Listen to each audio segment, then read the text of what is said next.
Amahoro y'Imana abane namwe abakunzi b'ikiganiro gusenga guhindura ibintu. Intumwa y'Imana Nduwimana Joseph asanzwe aremesha ikiganiro gusenga guhindura ibintu. Abakunzi mwese muriko muradukurikirana turabashimiye ingene mushishikara gukurikirana intahe ibiganiro ijambo ry'Imana.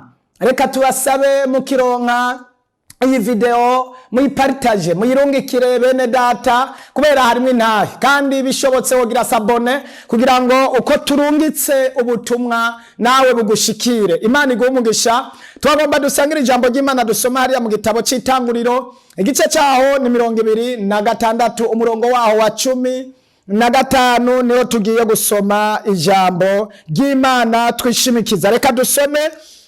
Bituma basivya amariba yose bayuzuza ivu. Imana nishimwe. Niri jambo nagomba ko dusangira ridasanzwe kandi ari jambo rikomeye cyane twagomba gusangira nawe. Uyu numwe yitwa Isaka umwana wa Ibrahamu cyangwa Ibrahimu yashoboye kugirirwa amahirwe aronka umugisha kandi uwo mugisha uzana ishari.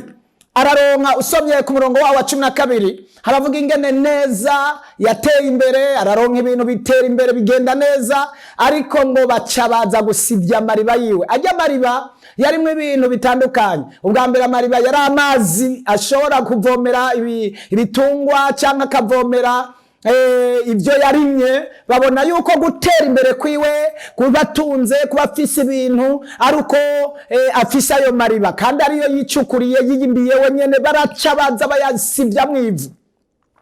Mu yandi majambo bamugirira ishari. Reka ndabe cyangwa nawe urabe usubira inyuma gatoya. Ico ufise kiratuma bakugirira ishari. Iyereka ufise riratuma bakugirira ishari. Kandi umenye neza ko ishari ari ribi cyane gose. Baca bagwana intambara yo kumugwanya no kumugirira nabi. Imana idufashe. Uwo mwanya nyene aca yinjira mu igeragezwa ridasanzwe. Ariko ijambo mfise hano ngomba kuvugana nawe nuko ukwiye kubandanya. Mu bihe byose bokugirira ishari ukabandanya usenga. Mu gihe byose bokugwanya ukabandanya urondera Imana. Mu gihe cyose bokurondera mu mizi ariko we ntuhagarare. Ibyo uri kuracamwo ibigusubiza inyuma ibikubabaza ntuhagarike. Amajambo menshi bariko barakuvuga ntuhagarike. Niwumva hirya no hino ibihinda ntuhagarike ngo bakugiriye ishari ngo bariko barakugwanya. Hari gihe umuntu bamugirira ishari y'uruvyaro, hari gihe umuntu bamugirira ishari rya mariage agomba kugira canke yagize, hari gihe bamugirira ishari ry'umubiri ngene yambara, ishari bakamwita amazina bakarondera ibintu bitandukanye. Ariko ndagomba nkubwire ngo nimba by'ukuri uzi ko ubuzima bw'umuntu butangwa n'Imana kandi buva mu biganza by'Imana kandi Imana akaba ariyo irinda kandi kazigama, abantu ntibazoreka kuvuga. Ntucike intege, ntucike ivutungo bakuvuze kuko Imana yabahaye akanwa kugira ngo bagakoreshe. Kandi abantu ntibazoreka kumva ibihinda kuko yabahaye amatwi. Kandi nibakuvuga hari gihe amajambo menshi bariko barakuvuga ari azokuduza, ari azogushigikira, ari azokubaka. Mana yo Imana imfashe cyane utahuri byo ndiko ndavuga. Abatari bake barapanga no mu bihe bakavuga ati jewe ubuzima ndimwo, bakamenga bo kwiyahura handi ukamenga imigambi bariko barakora bo bivamwo. Abatanguye gusenga ukamenga bo biheba ngo bamvuze ngo bangwanije bategerezwa kukugwanya. Reka ndakubwira kandi kantu gakomeye kandi kiza. Igihe cyose bakugwanya nuko hari ikintu uzobubasumbya. Erega ndababwire ko nta muntu numwe yo kugwanya atakintu murusha kandi nta muntu numwe yo kuvuga nabi atakintu murusha. Utegerezwa kuba hari ikintu ufise adafise. Ivyo rero bituma agerageza kuguponda no kugutera ibishanga canke gusivya amariba yawe. Isaka bamusivya amariba kubera yabasumbya ico yarafise, bakipfuza ngo barehe. Mu buzima bw'abana b'abantu imisose bipfuza ko ubasaba canke woba munsi yabo canke wogenda ataco wimariye bakagenda bagufasha ukitwa ni saidiye. Ariko nagomba ndakugira inama, niwemere kuba ni saidiye kubw'abantu, niwemere kuba umuntu aciriritse kandi Imana yakugize uw'imbere. Imana idufashe cyane. Nico gituma ukwiye gusenga, nico gituma ukwiye gukoresha amaboko yawe ukarondera ubuzima. Atakintu na kimwe witayeho kugira ngo gishobore kugusubiza kugusubiza inyuma, udacitse intege, udacitse ivutu, utihebuye, udaciye inzira ngo shetani umuha inzira ituma agukoresha ibyo agomba gushika. Umugambi wa shetani niwo kukonona, niwo kugusubiza inyuma, nuko wobiheba gusenga, nuko woheba gukorera Imana, nuko woheba urugo. Nico shetani agomba, kuko Bibiliya ivuga ngo nta kindi cyamuzanye nukwica, ugutikiza, ukurandura, uguhonya. Shetani nagomba kuvyara, nagomba kurongora, nagomba kurongorwa, nagomba gutera imbere, nagomba ko wiyambika, nagomba kuba iwawe. Imigambi ya shetani yose niyo kukonona no kukwica, ngo icyamuzanye no gutikiza no kurandura. Agomba kurandura ubuzima bwawe, burandurane n'imizi. Agomba gutikiza byose, amatakintu na kimwe kizosigara ku buzima bwawe. Ariko nawe rero ukwiye guhangana n'ibyo, ntiwemerere shetani. None shetani azoca he? Oya, nabwo azoza n'amahembe nk'uko bavyiyumvira. Shetani aca mu bo mugendana, shetani aca mu bo mubana, shetani aca mu bagenzi, mu bavyeyi, mu nshuti, mu bana. Shetani nahaca, naho mbere shetani yoba agomba kukwica, ntuzokwigera ubona shetani ari waje. Uzobona umwe yinjiwemo na shetani, uzobona umwe yinjiwe n'umugwanizi akukorera ibibi byose. Nico gituma Bibiliya ivuga ngo mugwanye wa mugwanizi nawe azobahunga. Imana idufashe cyane. Kwana intambara rero y'amasengesho. Iyo usomye hano tubona hano kwiri jambo ry'Imana, ntiyigeze acika intege Isaka. Basirije amariba 5, rimwe bararisivya, aragenda acukura irindi, aravuga ati simpagarika, negerezwa kubandanya. Irindi bararisivya, barisukamo ivu, aravuga ati simpagarika, arabandanya kugera kuri 3, acukura, asibura, basivya, agenda ahandi, aravuga ati ntegerezwa gushika ku ntumbero. Mwene data, gira iyerekwa atakintu na kimwe kirihagarika, gira intumbero atakintu na kimwe kiyihagarika. Fata urugendo rwawe, ntagira umuntu aguhagarika mu go rugendo. Iproje ufise, imigambi ufise, nagira umuntu numwe aguhagarika uvuge ngo Mana ntegerezwa gushika ku ntumbero wanteguriye, ntegerezwa gushika ku mugambi wanteguriye. Kandi ibyo bibemo ukobeje usenga, kandi ibyo bibaye ngombwa ugwana intambara, widetermine. Burya umugabo nyamugabo n'umugabo yidetermina, akavuga ngo kama mbaya mbaya, byokunda byoroha, bikunda imvura igwa, izuba ryaka, abantu bavuga, abadayimoni basara, imiryango yiyugara. Ntegerezwa kugwana nayo, naho byo bari nk'ibyuma, naho zo bari nkutaziye, ariko ndazibomore, ndazisenye. Imana ishimwe, Imana ihabwe icubahiro. Inyuma yo kugwana mu bwo buryo uzobona kugirirwa neza n'Imana. Reka ukurikire intashyo. Sawa, reka utangure mu izina rya Yesu. Yesu nashimwe. Yesu nashimwe cyane. Amen. Haleluya. Amen. Haleluya. Amen. Ishimwe ryanje numva mfise mu mutima wanje, nobanza gushimira Imana. Ndashimira Imana ko Yesu ari umwami. Amen. Kandi ndashimira Imana ko icicaye ku ntebe yayo y'icubahiro n'imbabazi. Amen. Yesu nashimwe. Je mfise intahe nyinshi, ariko nta mwanya uhari wo kuzishinga. Ariko muganda ashobora guca ku ncamake, hanyuma namwe mukumva. Hari igihe hoba hari umuntu ashobora kuba afise ikibazo yoba yarahuye nacyo nkanje, hanyuma akabona inyishu ivuye mu ntahe yanjye. Yesu nashimwe. Imana ishimwe cyane. Jewe nagiye mpura n'ibibazo byinshi, naciye mu mashengero menshi cyane, kandi nitwa umukozi w'Imana. Yesu nashimwe. Ariko iyo myaka yose nabayeho narakijijwe, nta gakiza nari mfise. Yesu nashimwe. Ukwezi kumwe konyene niko ngafise agakiza. Maze ukwezi nakijijwe kuva ndi umwana muto, niga mu mwaka wa 2. Kandi narakoreye Imana, narakoze ubutumwa, narakoze amasengesho, narakoze imisozi, ntaco ntakoze nkorera Imana, mugabo sinari bwakizwe. Yesu nashimwe. Hari ikintu twita agakiza no munsi, ariko iyo umenye neza, iyo wicaye mu ishengero ntuzuhave wibwira ngo narakijijwe.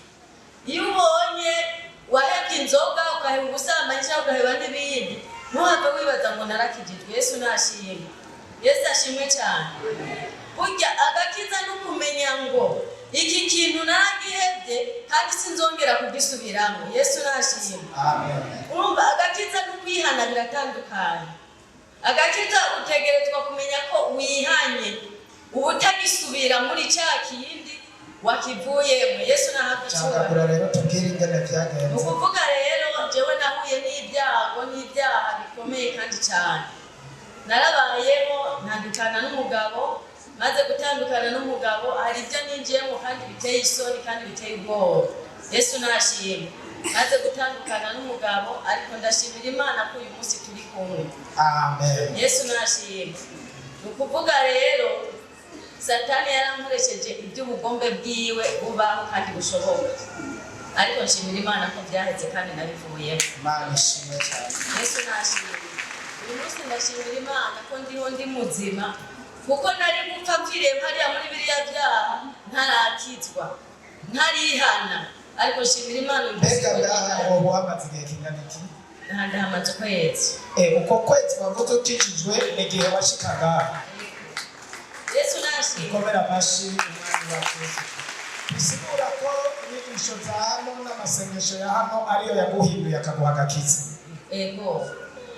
Mu gatondo murakeye. Ikintu nokangurira abantu buno munsi, mwikangurire burakeye bene data. Kuko burakeye ni ikintu cya mbere gikomeye cyane. Tuve mu itiro twikangurire burakeye. Kuko burakeye nico kintu cya mbere narunkeyemo imishuti wanje. Ibibazo byose nahuye nabyo nabironkeye nabyishuriwe muri burakeye. Yesu nahabwe icyubahiro. Amen. Twikangurire burakeye. Nta amashimwe yanje ni menshi, ariko ninaronka umwanya bakazowumukwiye dukomera amashyi umwami wacu. Amen. Yesu ashima shengero ry'Imana. Amen. Yesu ashima shengero ry'Imana. Amen. Mufashe gukomera Imana amashyi. Nashitse ngaha kuwa kabiri sinabona sinumva. Narigwaye no kugumaranye nk'imyaka 4-5, ariko ubu kuva kuwa kabiri ndabona. Amashyi. Kandi ndumva. Ubwo burwayi bwaye hehe.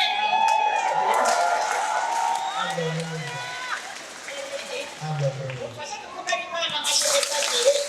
Amashyi menshi ku mwami wacu. Ubu tubazo twose mu maguru twarahetse. Mubise. Nuko yoko komera amashyi mwami Yesu nyoko. Imana ishimwe cyane. Tutere haleluya Imana yahagirakiza. Genda mubwire abantu ngo impumyi ziramuka, abatumva abacumbagira. Yesu nashimwe. Naje ndingaha imbere y'ishengero nshimira Imana ko Duzishwi uri mu buhinga bw'ibyuma. ndingaha imbere y'ishengero nshimira Imana ku bitangaza Imana yankoreye. Abari ngaha dimashe iheze Jane dumwe basengera mfise ikibazo c'inzoka imizunguruka ku muguru.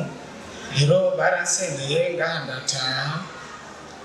Ndindiye ku kazi, narakoze akazi, hanyuma ntashe muhira niho umudamu yambarira ati burya twebwe ngaha mu nzu twishe inzoka twayisanze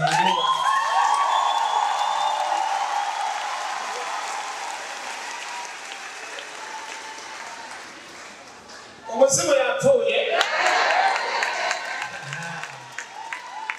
Nongere tuduze icyubahiro cy'umwami Yesu. Ndafashijwe n'ukuri kose. hanyuma rero umudamu amaze kumbarira ko bishe inzoka kandi bayibonye iri haruguru y'umutwe yamushira umutwe yama. Hanyuma niho naca ndamusigura kuntu burya byari bimeze kuko n'igihe nari ngaho imbere wowe yari karantelefone amaze aho ngeze yuko ndiko ndataha. Burya naciye mupa telefone hanyuma ndamubwira ati burya wigiye wowe wa telefone jiba ariko arasinira kubera ikibazo c'inzoka iyo ndiko ndagenda mw'ibarabara iguma mbona izunguruka ku kuguru. Ati rero bishoboka kuba ari iyo kuyishe. Aba ntabwo ukekera kuva ipfa urasubira kuyibona.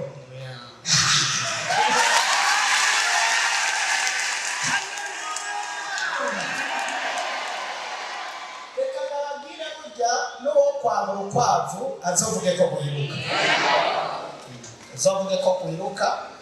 Uyu ubone twari tumuzi, Imana yabiduhishuriye, mwari ngaho mwese mwamuha bikaca bikorokera ngaho nyene.